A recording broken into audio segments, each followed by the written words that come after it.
Livre des Proverbes, chapitre 16. Les projets que forme le cœur dépendent de l'homme, mais la réponse que donne la bouche vient de l'Éternel. Toutes les voies de l'homme sont pures à ses yeux, mais celui qui pèse les esprits, c'est l'Éternel.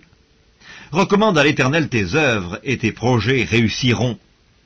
L'Éternel a tout fait pour un but, même le méchant pour le jour du malheur. Tout cœur hautain est en abomination à l'Éternel, certes il ne restera pas impuni. Par la bonté et la fidélité on expie l'iniquité, et par la crainte de l'Éternel on se détourne du mal.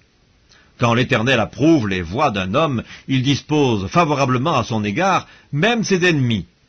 Mieux vaut peu avec la justice que de grands revenus avec l'injustice. Le cœur de l'homme médite sa voie, mais c'est l'Éternel qui dirige ses pas. Des oracles sont sur les lèvres du roi, sa bouche ne doit pas être infidèle quand il juge.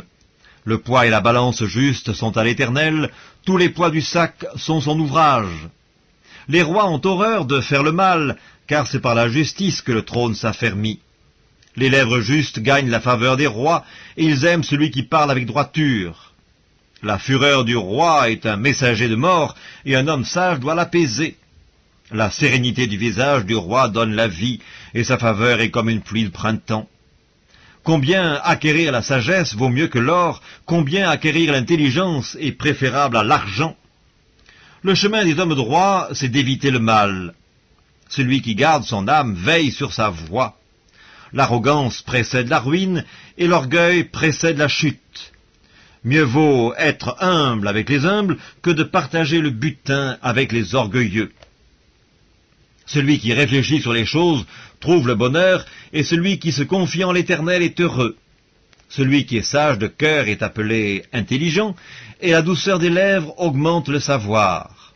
La sagesse est une source de vie pour celui qui la possède, et le châtiment des insensés, c'est leur folie. Celui qui est sage de cœur manifeste la sagesse par sa bouche, et l'accroissement de son savoir paraît sur ses lèvres. Les paroles agréables sont un rayon de miel, douces pour l'âme et salutaires pour le corps. Telle voie paraît droite à un homme, mais son issue, c'est la voie de la mort. Celui qui travaille, travaille pour lui, car sa bouche l'y excite. L'homme pervers prépare le malheur, et il y a sur ses lèvres comme un feu ardent. L'homme pervers excite des querelles, et le rapporteur divise les amis. L'homme violent séduit son prochain et le fait marcher dans une voie qui n'est pas bonne. Celui qui ferme les yeux pour se livrer à des pensées perverses, celui qui se mord les lèvres a déjà consommé le mal. Les cheveux blancs sont comme une couronne d'honneur, c'est dans le chemin de la justice qu'on la trouve. Celui qui est lent à la colère vaut mieux qu'un héros, et celui qui est maître de lui-même que celui qui prend des villes. On jette le sort dans le pan de la robe, mais toute décision vient de l'Éternel.